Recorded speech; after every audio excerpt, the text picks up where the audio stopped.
Salut Jean-Patrice, c'est Julien de la chaîne Libre Expat, j'espère que tu vas bien aujourd'hui, que tu as bien mangé tes 5 fruits et légumes, que tu te sens bien, que tu as le fion détendu mon vieux. Voilà, on va faire une petite vidéo aujourd'hui tranquille, en douceur mon cochon, tu vois. Donc tu sors le popper, c'est la vaseline, banane chez Terton et ça va bien se passer.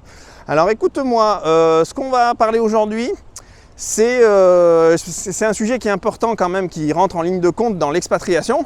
C'est la santé, tu vois, et notamment quelle couverture santé, comment ça se passe quand tu es expatrié, en fait, quand tu quittes la France, puisque la France, on a l'habitude, nous, tu sais, d'avoir la sécu sociale, etc. Tu vois, si tu es né en France, voilà, tu as ton système déjà, tu te poses même pas la question, parce que tu mets ça en place dès que tes parents mettent ça en place dès que tu es petit, etc. Et puis donc, ça coule de source. Alors que c'est vrai que quand tu t'expatries, mon vieux, il faut vraiment que tu penses à ça. Forcément, la santé, c'est la vie, mon cochon, hein.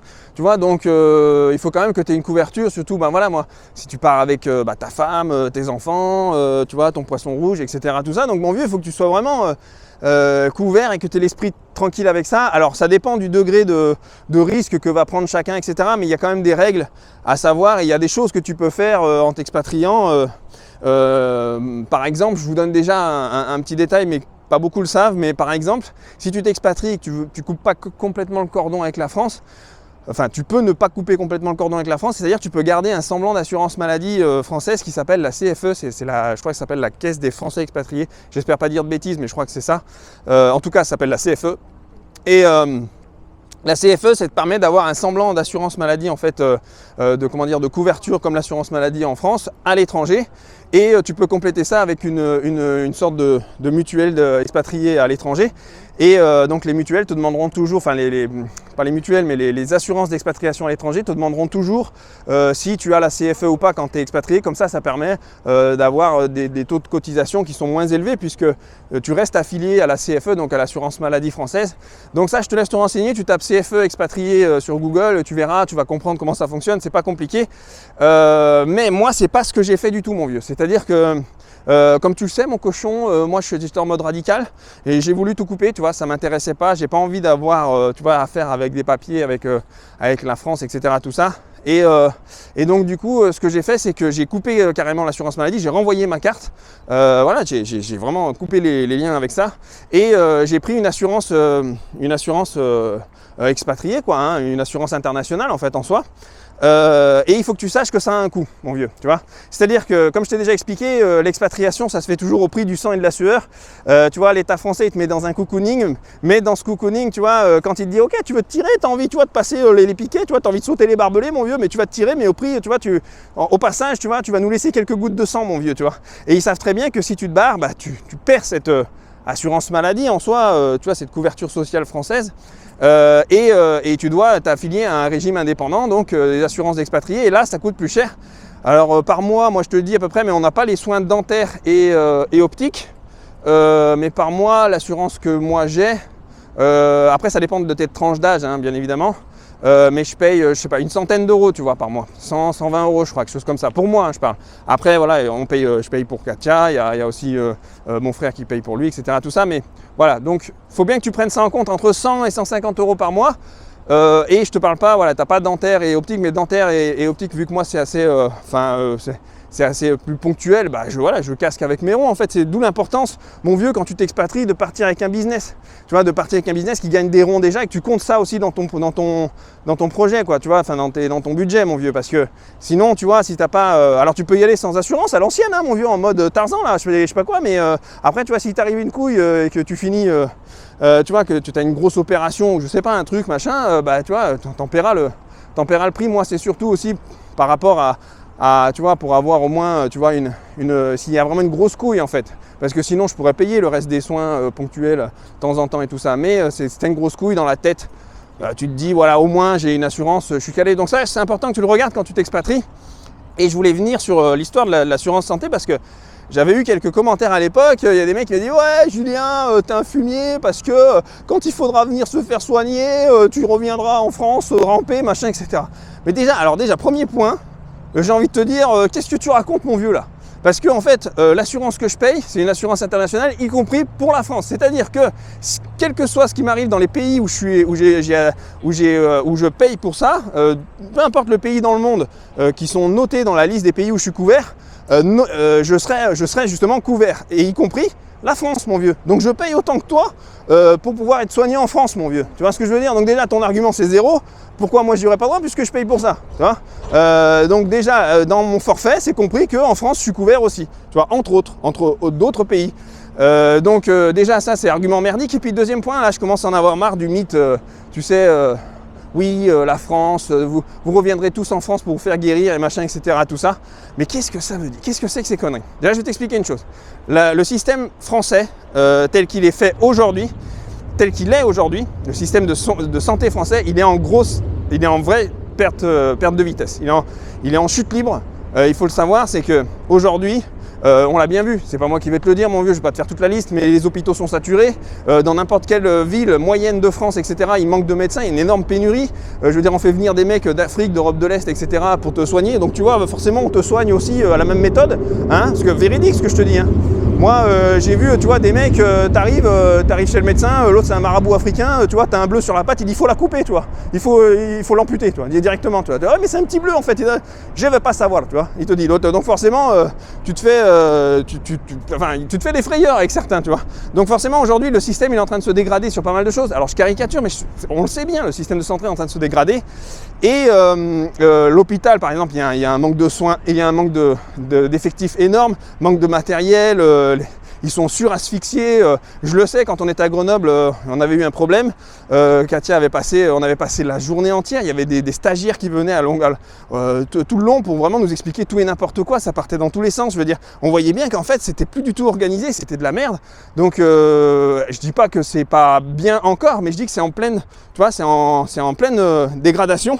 Et il faut savoir que en tant que français, par exemple, quand tu sais, quand tu vas demander un rendez-vous à un spécialiste, etc., t'as bien vu, ça prend 6 mois, 8 mois, enfin des trucs, nous, je crois qu'il y avait un moment, l'opticien, on avait voulu prendre, le mec, il nous a dit, c'est l'année prochaine, tu pourras. J'étais à Grenoble, hein, je te parle pas d'un trou au fin fond de la France. Donc le mec, tu vois, je me dis, attends, il faut 1 an pour pouvoir faire un rendez-vous avec un spécialiste et tout ça. Donc forcément, tu vois, je me suis dit, tu vois, c'est plus que c'était la France dans le temps. Par rapport au système de soins qu'on pouvait, on rayonnait un peu dans le monde par rapport à ça. Donc déjà tu payes, déjà que tu te fais, parce que les gens disent ouais mais c'est gratuit le système de santé, mais attends, le système de santé gratuit n'est pas, le système de santé français n'est pas gratuit. À ton avis, toutes les taxes qu'il y a entre ton salaire brut et ton salaire net, ça va où mon vieux, tu vois? Donc forcément tu le payes, donc tu payes comme un bourricot par rapport à ça justement pour pouvoir financer un système de santé qui est à l'agonie. Et en plus tu te fais... tu vois, aujourd'hui le système est en pleine dégradation, donc tu payes tu payes comme un âne pour un service qui est en train de se dégrader à vitesse grand V. Et tu vois, et ça c'est catastrophique.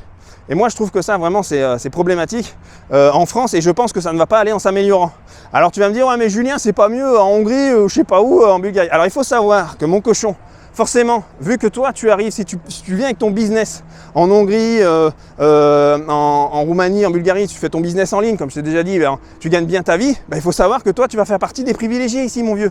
Donc si tu fais partie des privilégiés, tu vas être beaucoup mieux traité ici que dans ton propre pays en France si tu étais dans la classe moyenne ou classe inférieure, etc. Donc forcément ici, tu vas avoir accès à tous les hôpitaux privés, et je te garantis qu'ici les hôpitaux privés, c'est carré mon vieux. C'est carré, et il y a un service qui est vraiment propre. Il y a des bons chirurgiens, et tu serais étonné du nombre de mecs qui parlent français ici, tu vois. Français, déjà tous parlent anglais bien évidemment, mais nous on a des médecins généralistes, des orthopédistes, des je sais pas quoi là.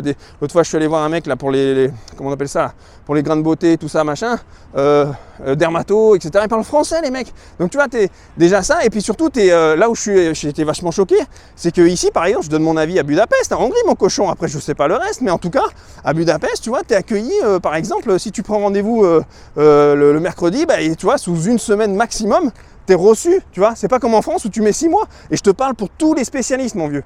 Tous les spécialistes. Donc les gens sont vachement qualifiés et tout ça. Bien évidemment, il doit y avoir des spécialisations qu'il y a en France qu'il n'y a pas ici en Hongrie. Hein. Je veux dire, faut pas se leurrer aussi, tu vois. C'est pas non plus, voilà. Mais l'hôpital public ici en Hongrie, il est pas terrible. faut se dire la vérité aussi. L'hôpital public, il n'est pas terrible, mais je suis désolé, j'y suis allé, j'ai fait les deux, hein. J'ai fait la France et la Hongrie, par rapport à des expériences de vie, bah, je peux te dire que j'ai eu le même traitement en France ou en Hongrie, à l'hôpital public. Donc déjà, tu te poses des questions, tu dis c'est pas normal, tu vois, si en Hongrie, tu as le même traitement qu'en France, il y en a un des deux, tu vois, qui va pas en fait, tu vois. Et je soupçonne de savoir qu'est-ce qui est en train de se dégrader et quel pays où c'est en train de se dégrader, tu vois. Donc déjà, ça pose problématique, il faut savoir que forcément, si toi tu as un niveau de vie plus élevé ici, bah, tu vas accéder, voilà, à tous les soins qualitatifs dans des hôpitaux privés où tu vas payer 10 fois moins cher que si tu avais pris un hôpital privé en France. Et en fait, ça va te revenir quasiment, tu vois, au même coût que ce que tu aurais payé sur via tes cotisations sociales en France, etc. Tout ça. Parce que ça, il faut bien le comprendre aussi. C'est-à-dire que ici, avec le niveau de vie, etc., et tout ce que tu payes en impôts qui est bien moins élevé que la France et tout ça, machin, etc., bah forcément, tu t'en reviens, même si tu payes ton assurance santé internationale 100 ou 150 balles par mois, bah, je te garantis que ça te revient beaucoup moins cher que toutes les taxes, etc., que tu aurais payé en France. Donc finalement, bah, tu vois, comme je t'ai dit tout à l'heure, c'est-à-dire que tu payes comme un bourricot en France pour un système de santé qui est en train de se dégrader, alors qu'ici, tout compris, si à la fin de l'année, tu fais ton calcul, avec ton assurance santé internationale comprise, tes impôts, etc., que tu as payé en Hongrie, tout ça, machin, bah, tu te rends vite compte qu'en fait, bah, tu vois, donc tu peux bénéficier des soins de santé privés, vu que toi, forcément, tu es plus choyé parce que tu as une assurance santé internationale, tu es expatrié en Hongrie, tu peux bénéficier, tu vois, des soins de santé privés dans les hôpitaux privés, avec, tu vois, bah forcément des soins qui sont qualitatifs. Et en même temps, ça te coûtera encore moins cher que si tu restais en France, tu vois, avec ton business où tu t'es fait assassiner dans tes charges sociales, tes taxes, sur ton salaire, ton brut honnête, etc. Et tes impôts en fin d'année et tout ça, machin.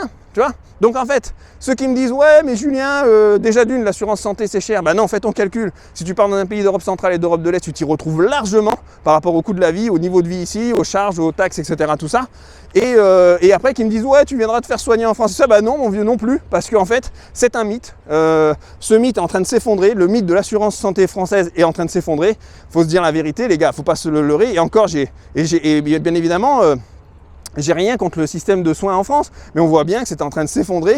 Et quand forcément bah, tu es expatrié, que tu gagnes bien ta vie, que tu as un peu plus de privilèges que les locaux dans le pays, bah forcément ici tu retrouveras le même système de soins, voire même plus qualitatif pour moins cher. Donc voilà, donc on le voit notamment avec les chirurgies dentaires et tout ça, etc. Ici, il y a un gros tourisme dentaire, il y a beaucoup de Français, hein, je les ai entendus plusieurs fois, moi quand je suis allé chez le dentiste, on entend, il y a beaucoup de Français, etc. Parce qu'en fait, c'est des mecs qui viennent, tu vois, pour moitié moins cher et pour des soins hyper qualitatifs. Moi ici, je me suis fait faire les dents de sagesse et tout ça, ils me les ont arrachées et tout. Tu vois, c'est plus à la hongroise en 1930, hein, tu vois, où il vient avec une tenaille, l'autre, tu vois, il met les trucs, il met des lunettes limite pour, tu sais, ils mettent les mêmes trucs avec les disqueuses et les soudeurs là, et tout machin. Non, c'est fini ce temps-là, mon vieux, tu vois. Donc c'était hyper propre, hyper carré, et j'étais même, beaucoup de gens sont étonnés du niveau qualitatif de soins qu'il y a ici à Budapest. Tu vois, quand tu passes par les hôpitaux privés, etc., tout ça. J'ai fait l'hôpital public, comme je te dis, et pour moi, il n'était pas pire que celui de la France. C'était autant brouillon, autant n'importe quoi, et ni plus ni moins, franchement. Et c'est là où je me suis dit, il y a un problème en France, tu vois. Donc ce mythe-là, faut arrêter de me le sortir à toutes les sauces, les mecs. Je sais qu'il y en a qui me disent ça, etc. Et puis en plus, dernière conclusion là-dessus, mais si tu attends, tu vois, si tu restes en France, juste parce que tu attends le jour où il t'arrivera un gros pépin et pourrait te dire ah, ça va, c'est bon, je suis en France, je pourrais me faire soigner en France, bah mon vieux, tu es en train de passer à côté de ta vie, mon vieux, tu vois. Parce que la vie, elle est faite pour être exaltante un petit peu, tu vois, pour pas penser forcément au jour où tu auras un cancer et tu vas passer à la trappe. Parce que je vais t'annoncer quelque chose dans cette vidéo, tu n'es peut-être pas au courant, mais on va tous passer à la trappe à un moment ou un autre, mon cochon. Tu vois, toi comme moi, mon vieux, et on finira tous bouffés par les vers. Ah ouais, je sais que ça te fait moins marrer là, tu vois, t'es là, ah merde, putain, l'enculé. Ben ouais, mon vieux. Mais tu vois, c'est pour ça, il faut que tu profites de la beauté des choses, du soleil, de ta vie, etc. N'attends pas le moment, le jour où tu vas être malade et te dire ah, ça y est, je suis rassuré parce que machin, etc. Imagine, tu tombes malade dans 40 ans, dans 80 ans, mon vieux, tu auras attendu comme un gland parce que tu t'as dit ouais, mais chez moi, je sais que l'hôpital à côté, il y a bon chirurgien pour, tu vois, pour le fion, le cul, la patte, je sais pas quoi, le cerveau, etc. On s'en branle, mon vieux, vis ta vie, putain. Vis ta vie, couvre-toi, c'est important, prends une assurance internationale, mais arrête d'attendre le moment où tu vas tomber malade. La vie ne se résume pas à la maladie. La vie se résume aux expériences, à l'énergie que tu as à l'intérieur de toi, tu vois, l'envie d'avoir de l'ambition, etc. Et donc de visiter le monde, d'être libre sur cette terre, putain, mon vieux. Tu vois, Ah, tu vois, là, tu as commencé à m'énerver, là. J'étais bien, je discutais tranquille, ça commence à me gonfler, ces conneries, là. Allez, je te laisse, de toute façon, là, tu connais la chanson, mon vieux, tu t'abonnes, tu mets un petit pouce en l'air. Voilà, et puis mets un dislike si ça t'a pas plu, mon vieux, j'en ai rien à branler, moi. Allez, salut, ciao, bye.